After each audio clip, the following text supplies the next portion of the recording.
It is never too late to get into your word and start studying and learning how the Father speaks, learning who he is. Because you never know what mistakes, what decisions you can make that will end up turning your life upside down. He warned me that I would never make it at that university.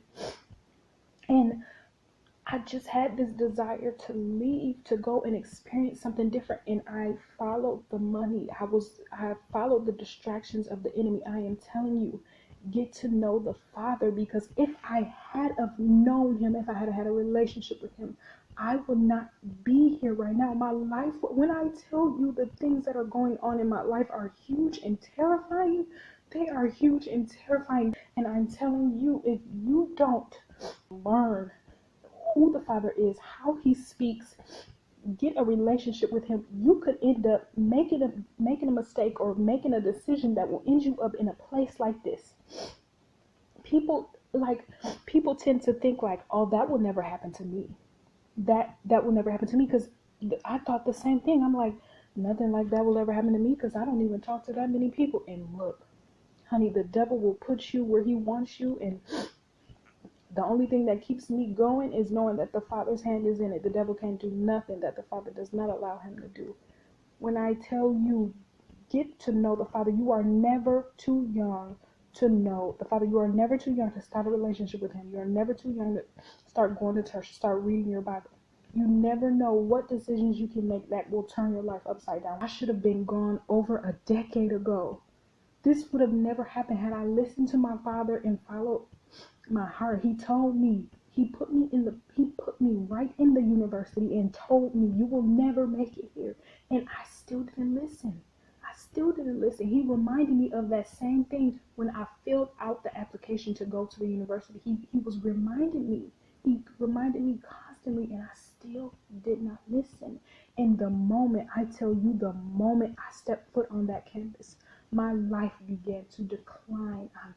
Get a relationship with God, because you never know what type of people you're going to come into contact with. And when I tell you, you don't know what kind of footholds the enemy has in other people's lives, and you never know how far someone is willing to go. We don't even know how far we're willing to go until we're pushed there. So get a relationship with the Lord, get into your word, learn how to live this life, because you don't know how far other people will take it. We are sheep, easily manipulated, and you never know how far they will take it, what their relationship is with Christ, and if they even recognize that they're being used by the enemy. Because I didn't know until the Father pointed it out to me.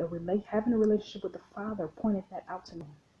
And the only thing that is keeping me sane right now is knowing that all things work together for the good of those who love the Lord. All things.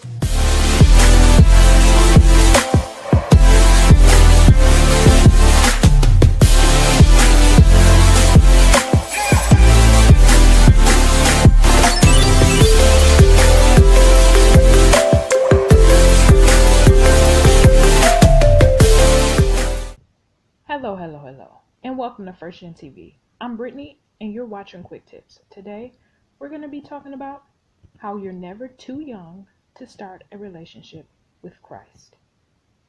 Okay, let's get into it. Okay, so in today's video, there's not going to be any video. There's just going to be audio. Hope you guys stick around, and let's get started. Okay, so you're never too young to start a relationship with Christ Jesus. And this is something that I myself had to learn the hard way. I know a lot of young people back when I was a teenager in church would say, or they thought that, they could have fun in their 20s and do all the things that people normally do in their 20s. And then by the time they were married and in their 30s, then they would, develop a relationship with God or start going to church. And I'm quite sure there still are some young people that think like that today. I feel like this kind of stems from young people seeing church as boring and serving God as boring. And, they look at all the things that you have to give up, all the things that you can't do. And sometimes it's very easy to feel this way when you have churches that quickly judge the younger generation and make them feel like they're not welcome inside the church, or they're not good enough to come inside the church because of their past or things that they have done. It's easier for the younger generation to kind of put church on the back burner and go do all the things that they want to do. Now, for me, I believe God is the master puzzle solver. We serve a God who created the heavens and the earth. He can work all things together for your good. He knows the deepest desires of our heart. He will give us the deepest desires of our heart. And I choose to believe a God like that, who created the heavens and the earth by just words, who knows the deepest desires of our hearts. He will create for us a life that is adventurous. He will create for us a life that is the most satisfying that we could ever live on our own, because he knows us better than we know ourselves. I feel like when you think like that, when you think, that, hey, I'll have fun now, I'll wait till I'm older to serve God, that kind of thinking is demonic. It comes from the enemy, because in the Bible it says each day is not promised to us. Proverbs 27:1 says, "Do not boast about tomorrow, for you do not know what each day may bring." Psalms 144 verse 4 says, "They are like breath, their days are like a fleeting shadow." James chapter 4 verses 13 through 14 says, "Come those who say, tomorrow I will go to this city or that city and live for a year and buy and sell there. You do not know what will happen tomorrow. Your life is like a mist. It's here today, it vanishes tomorrow." And verse 15 says, "If the Lord willing, then I will go to this city and do that or do this." As I stated earlier, one thing that I had to learn the hard way was, in relation to putting off a relationship with Christ, is that you may be missing out on important information, important instructions from him. If you're praying and you're asking for guidance and direction, and you're expecting an answer, if you don't have a relationship with him, how are you going to know what that answer looks like? How are you going to know what that answer sounds like? You wouldn't be able to recognize him giving you an answer. I did not. And I can look back now and see where the Spirit was trying to guide me, and I literally just brushed it right off because I did not recognize him. I truly believe that my life could have been in a much different place right now had I recognized the Father trying to speak to me all those years ago. Now, I was praying and I did grow up, in church. I just did not do anything outside of church to build a relationship to him. Just going to church once a week is not enough to build a relationship with Christ. Me personally, I didn't even find Christ Jesus, or I didn't even build a relationship with him in the pews of the church, because by the time I went to college, I wouldn't come home to even go to church. I would just either stay on campus and sleep or study, and I didn't make time to go to church on Sundays. And when things kind of took a nosedive in my life, that's when, I started trying to build a relationship with him, and I was in isolation in my room, and that's where God met me. That's where God showed up.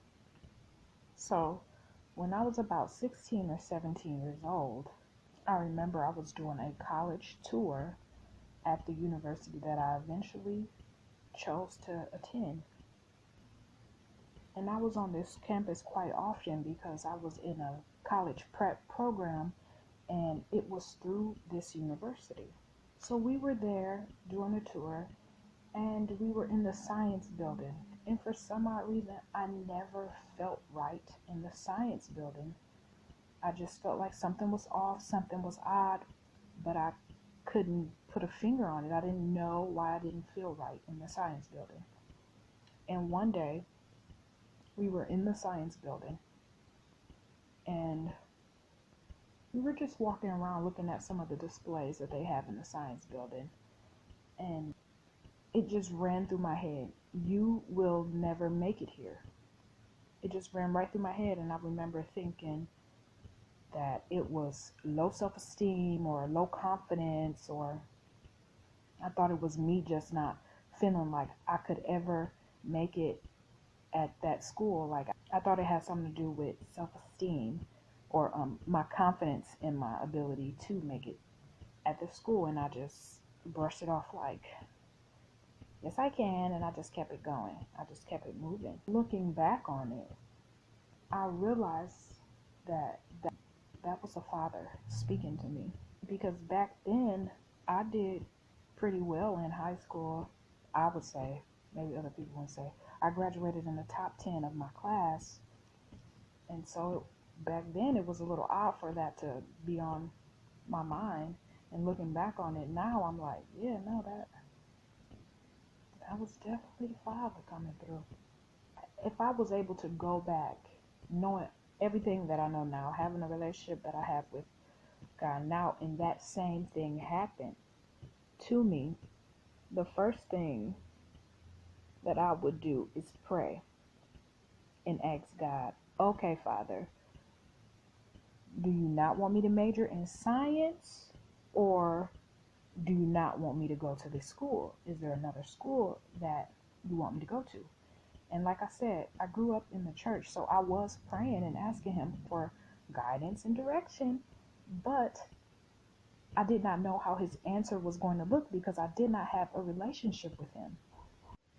Knowing what I know now and looking back on that incident, I do not believe it was meant for me to go to the university that I chose to go to, because I remember I was offered a scholarship that I could only use at the university that I eventually chose to go to. But my heart was set on going out of state. I wanted to go to a historically black college, and my heart was absolutely set on it. I remember I just used to dream about going out of state and just experiencing something new and immersing myself in a different, setting. I was so worried about how would I get there, how would I pay for it. I ended up letting fear stop me. And when this scholarship came along, I remember praying like, Father God, if I get this scholarship, then I'll know that it's meant for me to go to the university here at home, the one that I eventually chose to go to. And I prayed this prayer even after the Father told me a year before I even started filling out for college applications that I would never make it at that university. He told me that. And looking back on the incident now, knowing what I know now, I do believe that receiving that scholarship was a distraction from the enemy. I ended up following the money instead of heeding the Father's warning that I would not make it at that university. I let fear stop me. And you have to be careful, because the enemy will come in and give you what you want as a distraction to keep you from doing what God told you to do or what the Father told you not to do. Now, as I previously stated, I do believe I actually could have gotten my degree had I been in tune with God, had I been able to listen to several things that He told me for like the first 3 years of my college experience. There are things that I can look back on, and there are times where I can clearly see that the Father was speaking to me. And had I had that relationship with Him, had I known He was speaking to me, I do believe that I could have gotten my degree. I believe that a lot of things in my life would have been different had I been able to hear those instructions, had I been able to see or recognize where the Father was speaking to me and instructing me. In high school, I was in the small school for health science, so I always assumed that I was going to go into science. Yet, when I was 16 or 17 years old, the Father told me, you will never make it here. When you look back and you realize He was there the whole time, He was giving me instructions the whole time. I was just not listening.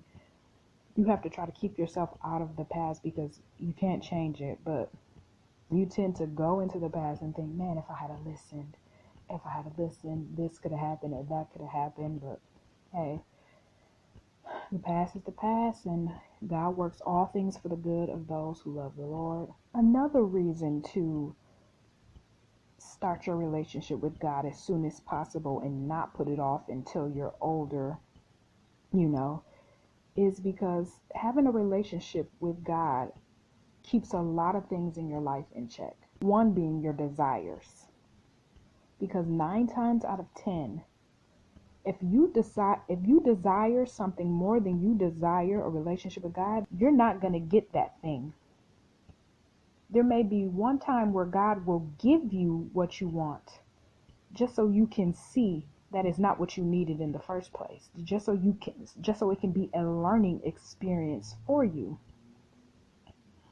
I remember feeling like my college education would be the only way that I was going to have the life that I wanted, that I was going to be able to do all the things in life that I wanted to do, especially elevating my family, because I had dreams of, starting businesses or, dreams of entrepreneurship, just so that we could have a legacy to leave for our children, so that we can build something for them.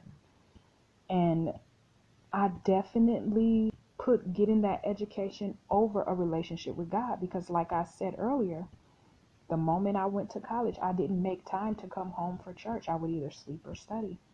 I wasn't pursuing a relationship with God. I always thought, I'm too busy. I don't have time. And I didn't make time to pursue a relationship with the Father. And when you desire something more than you desire God, 9 times out of 10, you will lose it. You will lose it. And having those fleshly desires and not having a relationship with God to keep them in check, that gives the enemy a big foothold into your life, because the enemy could use those desires and control you like a puppet on a string. In the Bible, it says, James chapter 1 verses 13 through 15, or 13 through 14, God does not tempt us. He cannot be tempted by evil, and He does not tempt us. It is our fleshly or worldly desires that causes us to be enticed.